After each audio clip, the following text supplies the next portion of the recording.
One thing I think is weird, though, is that they are completely kind of ignoring a connectivity between the two generations. No backwards compatibility for any system at launch, no transferability for any of your.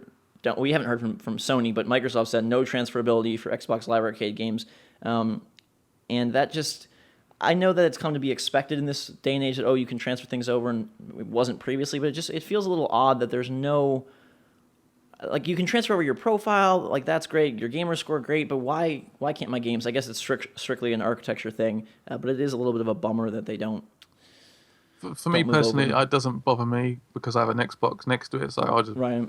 I can't imagine me going back to playing Halo 4 or something, or I just feel like I'm just gonna once the new generation's out, I'll be playing the new games and that's it. But I guess other people that can be quite a big issue, but for me it's not at all. Yeah, I think Sony is I think they're both in equal spots. I mean, regardless of what you thought of the conference or who you seem to prefer more, they both basically said, hey, we have systems that are more powerful. They do sharing, they do interaction with social media, and they play games, and they have virtually identical controllers.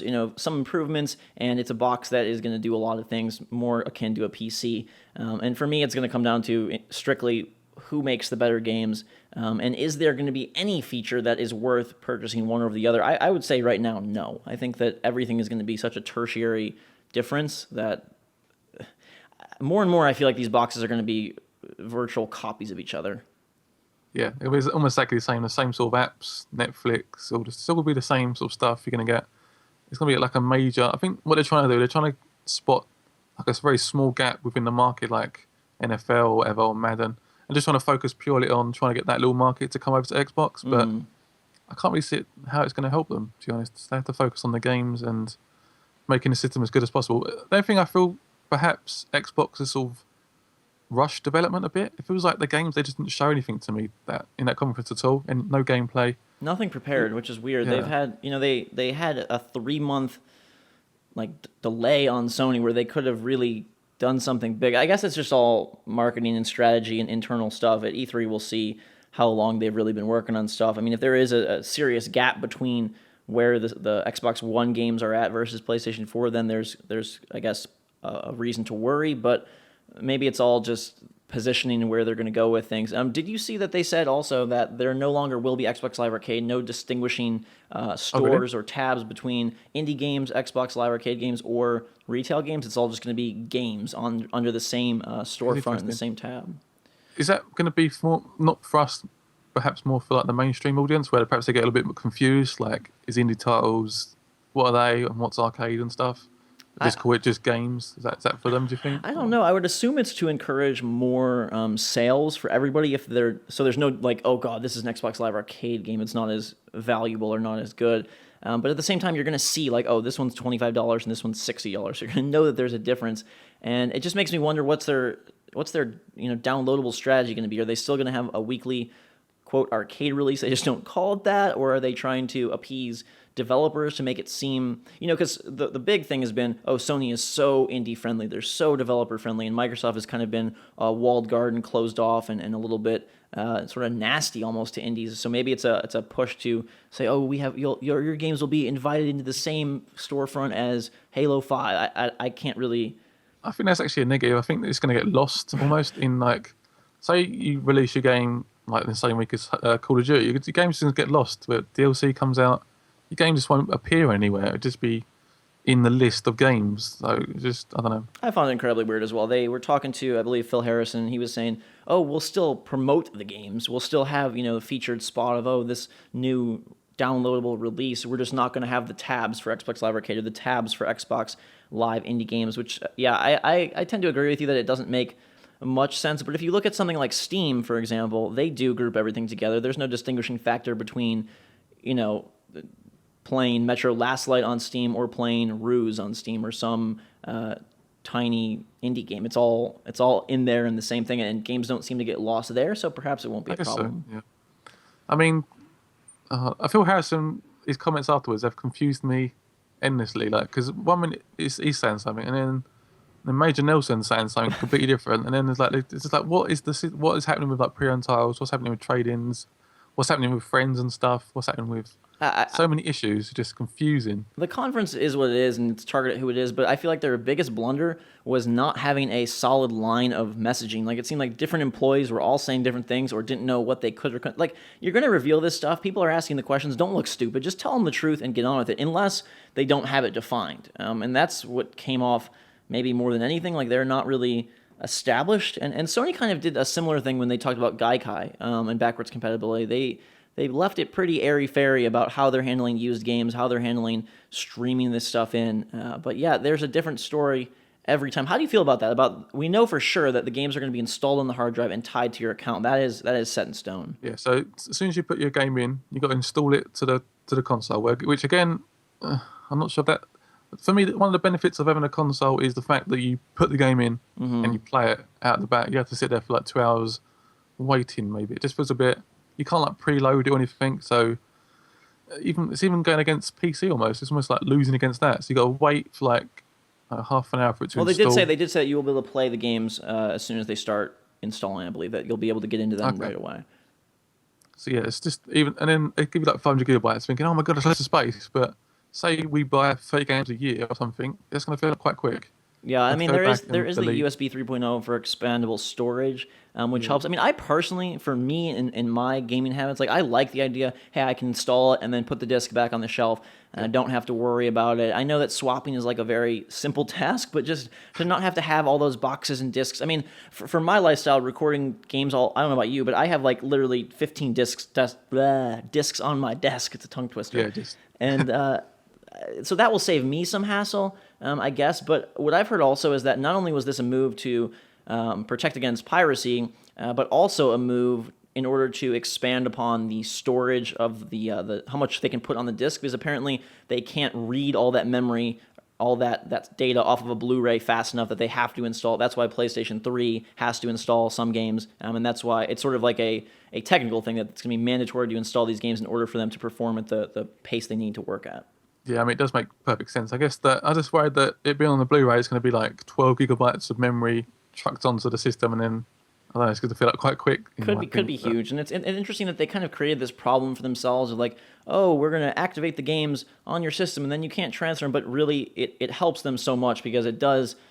Regardless of what they're saying about, oh, you can still do used games, in some capacity, they are going to limit the pre-owned market. I mean, that's been their goal forever. You had to expect it. You had to anticipate that this was coming. And whether it's an activation fee of $10, $20, or whether it's what Phil Harrison was saying, the full retail price again, it's definitely going to put a huge knock on the GameStops and the trade-in sites, as well as rental services, Redbox, Netflix, GameFly.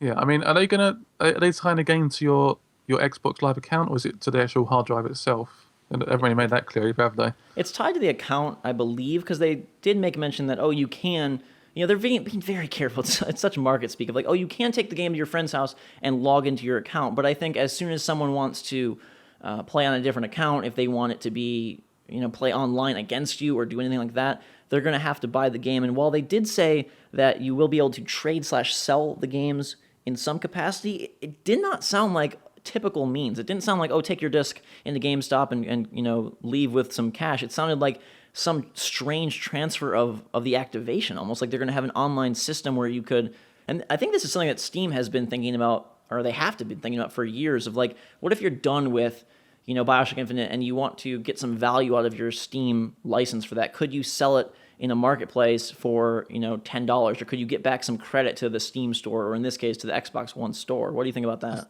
I think they need to have something like that, don't they? I think where you have the game, sort of, it is your game. Because at the moment, if you feel like you download a game, it all doesn't feel like yours, does it? It feels like it's almost like a Steam game that you're just all borrowing.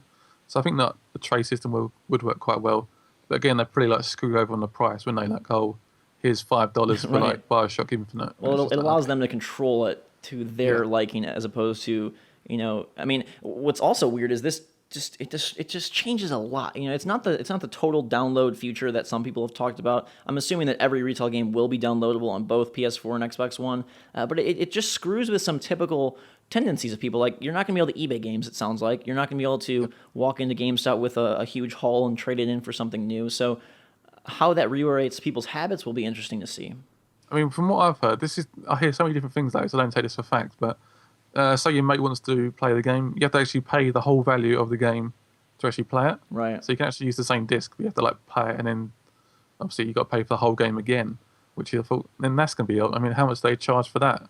It makes discs almost useless. I mean, currently boxed games are basically a concession to retail because they need to have something on the shelves. That's why they're not going exclusively exactly. download only. But it sounds like, in effect, they are going download only in the sense that you're going to have to be connected to the internet to activate the game, I assume, and you're going to have to be. You don't need the disc anymore in the drive, so it's almost like the disc is just this proxy for you to activate the game. And once it is, then that disc is hollow and almost no longer has the game on it in a sense.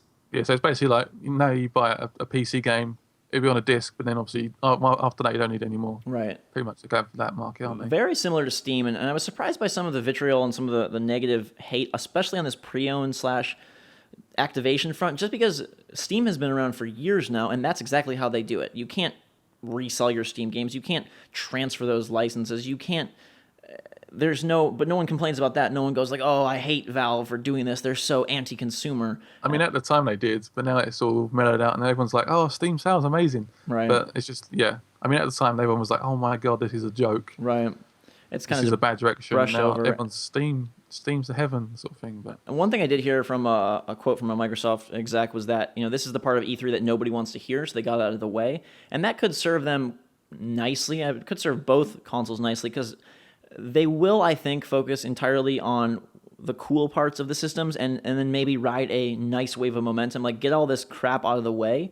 And that's why it would have made more sense for them to be very clear on these policies, because then it could have had more time to sort of work its way into the like being okay, like you were saying about Steam. Like if it's around for a while and people understand it, then it's kind of the excitement and upset over it passes. But there's still so much uncertainty that I feel like they have to do some of that at some point at E3 or some Gamescom or somewhere soon. I guarantee they won't speak about this pre-owned stuff actually during the conference, but you'll hear thoughts about it afterwards. They won't ever be negative On stage, right? Yeah. And they're gonna be like, we don't do pre-owned games. Yeah. Some people. Sorry about that. One rumor I heard was, what if they partnered with GameStop in order to make sort of a online, GameStop-powered trade-in service, which I thought was kind of interesting. That like GameStop would then. I can't see Microsoft doing this, but I thought it was an interesting idea of having GameStop kind of be in charge of their online trading system. Because if they do that with trading the games back sort of to Microsoft, like you're almost recycling the activation, it just seems so weird because it's not really trading anything. It's not like they're going to go take your activation and give it somewhere else. They'll probably just generate a new one. I don't know. It creates that weird thing of games are no longer like there's an infinite supply, right? If they can just throw out these activations and throw out the download codes, then it's an infinite number of. I don't know. Everything is going towards PC, which is what everybody. I mean, for me, say Sony comes out and said, "Oh no, we're fine with pre-owned and online's still free and stuff." Oh, do you think that's still possible that Sony could have free online? It's possible, but I don't think they should. Because I think, well, I like the free online, but I think now they need to invest a bit more into it and then really compete against Xbox. I don't think they're going to do free online. I can't see them giving up that much money. And I think now that they have PlayStation Plus, what they're going to do is charge for online and say, but you still get PlayStation Plus, which gives you access to free games and discounts, something that Xbox Live doesn't have. So it makes our price point, more palatable because, hey, you're going to get a weekly free game. I don't reckon they'll do that. So I think that if they do it, there'll be separate categories. So stuff like get exclusive DLC content and all this stuff for this price, or have online access for this price. Oh, you think they're going to make it all segmented? Make it confusing as possible, basically. Try to swindle you into the most money. What also gets weird is like multi-gamer households.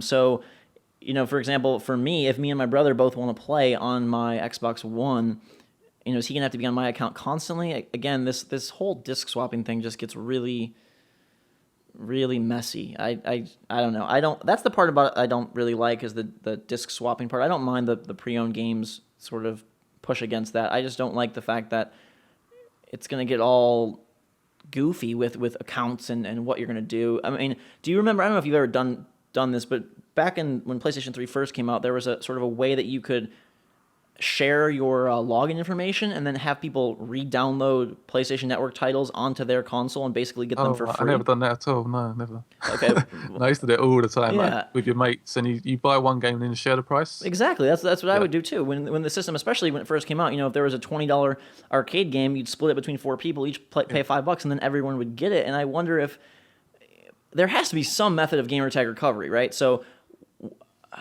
I don't know. It just gets very weird. I'm assuming you have to be logged in, or maybe that's Yeah. why it requires So you that. log in, but you can't log in. You can't log in upstairs. Say you're playing, you're recording upstairs. You can't. Your brother can't play on your account. Right. Obviously, it'll log you out. And Yeah. then, So it's a little bit. I don't know. It's very strange, and they didn't make it. They've made it way more confusing and yeah. convoluted. I just think that if PS3 come out, PS4 comes out and says, "Oh, we allow pre-owned," I think retail will just back up that console really well. I feel like they're going to love it, that console, and then they're going to push the Xbox to like the corner of the retail market almost. I just can't. I can't see that happening because Microsoft. One, I don't think Sony is going to want pre-owned games just as much as why would they want pre-owned games and Microsoft wouldn't? I don't. I can't see them going after it, but it'll be interesting to see what happens because Microsoft with Kinect and with Xbox 360 and with Windows 8, like they push a ton of dollars into marketing, a ton of dollars, and right now people are predicting that they're going to spend more than Nintendo and Sony combined to push the Xbox One, and if that's the case, whether it's a better system or not, aligning yourself with Call of Duty, aligning yourself with EA, spending $1 billion on marketing, that's a pretty hard tsunami of force to compete against, no matter if you have better features or not. Are you surprised that PS4 hasn't come out and like made a good relationship with Call of Duty or like Battlefield or something? I'm Oh, really, okay. I'm really surprised that there wasn't a announcement like, "Hey, we have this afterwards," or "We have." It seemed like it would have been the perfect time. They put out that dumb little teaser of like, "Here's the box," but it's not the box. It's a blurry image. But there's nothing like, "Hey, we have this," and I guess it doesn't matter if it's a new console or not. They probably have so much money invested in current partnerships that there's no real way to change that. I can't see, Activision saying, "Oh, we're going to give Call of Duty to Sony now because," do you know what I mean? Like, I think those partnerships are probably long-standing and have so much, hundreds of millions of dollars invested that they're probably not flexible enough to switch around. I think PS4 has to come out and say we have exclusive content for Battlefield and stuff like that. Otherwise, they're going to start to feel the pain of what happened in the last generation, where I think everyone who wanted to play Call of Duty went straight towards the Xbox. No, And it's not just Call of Duty. It's Skyrim. It's a lot of games that yeah, Microsoft they throw around a lot Fallout of as well. money. Yeah, and GTA too. GTA with Yeah, the downloadable packs I and mean that could be a massive thing if they come out and say even we could even be speaking about the PS3 even. Sorry, we could be like, oh, PS3 comes out and says, oh, we got exclusive content from Rockstar come to our console.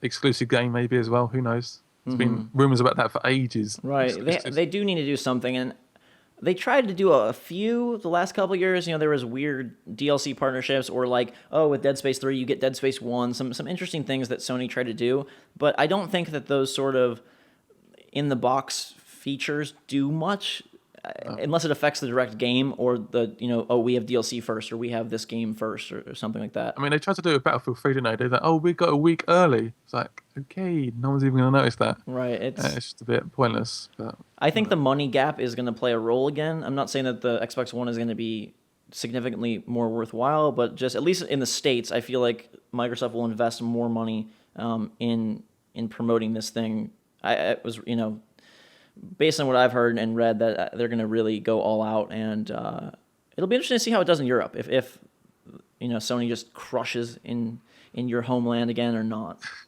I think Sony's got a very good relationship with Europeans at the moment. I think they sort of we look at Sony as like a sort of reliable company, Right.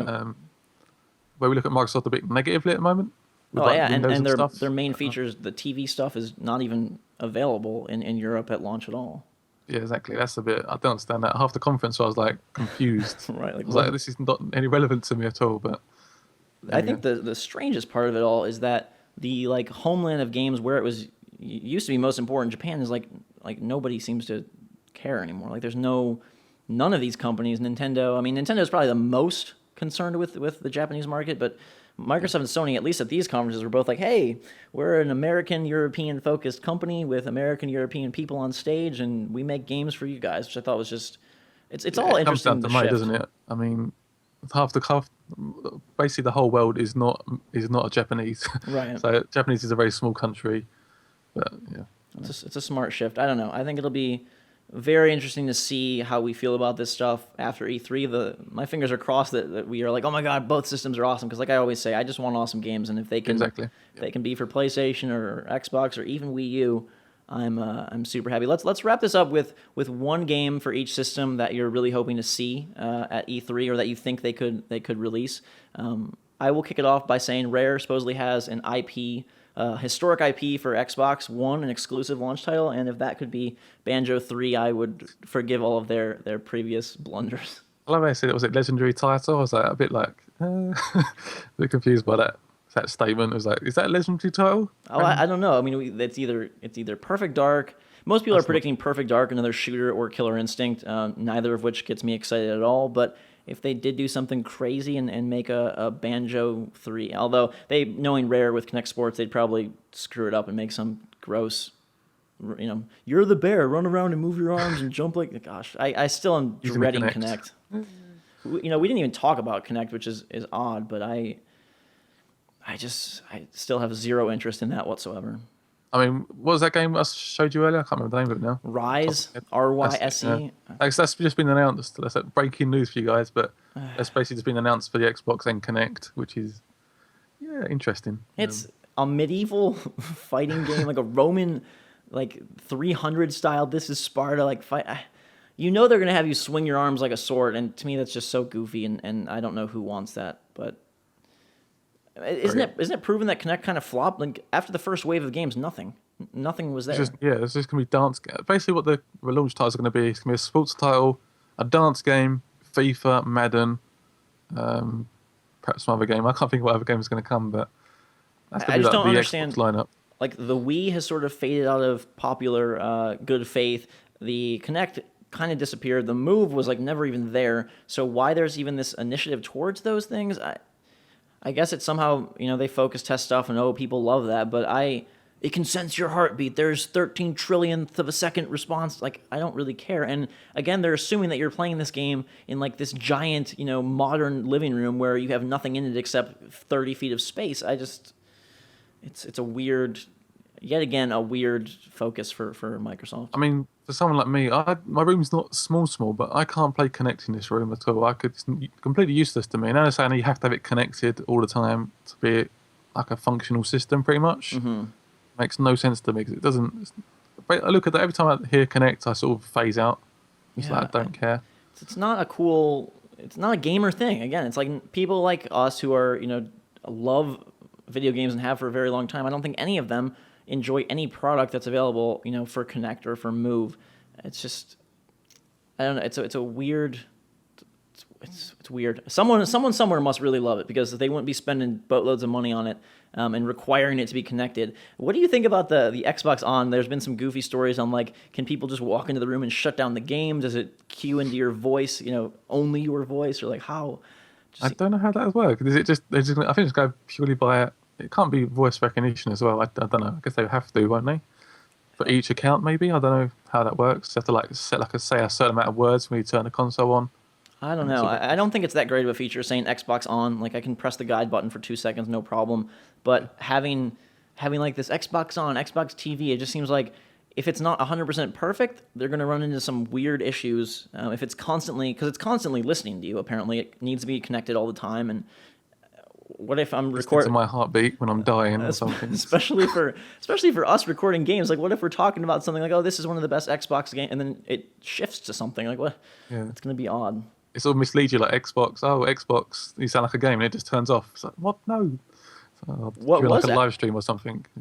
Did you think that they were going to show Luma Room? What's that called? Luma Room. Their whole that was rumored to be one of the big things at the conference, and it was. What's that? I don't even know what it is. Totally not there. It's where they have this technology that can basically spread the game, quote unquote, onto your wall. So they've shown it with like. The most striking example I can think of is a shooter in the snow, and somehow through some projector technology, they have the snow expanding beyond the TV screen onto the entire wall, so it's supposed to be more immersive. They've shown off this tech, I believe, at some conference, GDC or something like that, so you could have, for example, health bars above the TV screen for an expanded UI or a different. It's basically a way to make the whole room immersed in the game, and it was heavily rumored to be featured at this conference, and they didn't. They didn't. It seems quite a limited thing to me. Again, it seems Definitely. like It's like for the people that have rooms, for the people that have a huge budget and can build a wall-sized projector screen. Like again, in my room that'd be like I'd hit the shelf and that's it. That's it. That's my experience ruined. Very odd. Yeah, I don't. It wasn't targeted towards us, but that doesn't mean that the system's going to be bad. I think that even though I'm buying both, so yeah, whatever. Me too. I came out of it pretty down on it, just because I wanted to be wowed and amazed. But I think we both knew that we weren't going to be totally pleased with this conference. I guess I just wish that the name and the system itself were a little more exciting. Yeah, the Xbox One isn't a great name, but that's for another day to discuss. I mean, you said about what I'm looking forward to game-wise. I think I'm looking forward to Bethesda's new game. I keep saying that. Honestly, Fallout 4. Yep. Probably at the Xbox conference, but there you go. There we go. I think so. And then for me, for Sony, just quickly, I think Infamous Second Son could be really good. Infamous 1 and 2 are really cool games that I feel like are on the borderline between good and great, and if they can level that one up per se, that would be my killer app, I think, for the launch of either system. I'm looking, if PS4 comes out with that as a launch title, I'm going to be very excited. Indeed. It should be awesome regardless. No matter what we, nitpick on these systems, we're both going to be getting them day one, and we'll be hopefully having a lot of fun. Hopefully you guys had a lot of fun with this discussion. Thank you for joining me, Game Riot. No problem. Thanks for having me. Do appreciate it. Fun times, fun talks. If you guys enjoyed the video, hit that like button. Thanks again for watching. Drink some hot chocolate. Prepare yourselves for E3. Tons of coverage, tons of awesome announcements, and hopefully lots of gameplay and hands-on time there as well. Until that time, though, guys and girls, thanks again for watching. We will see you all later.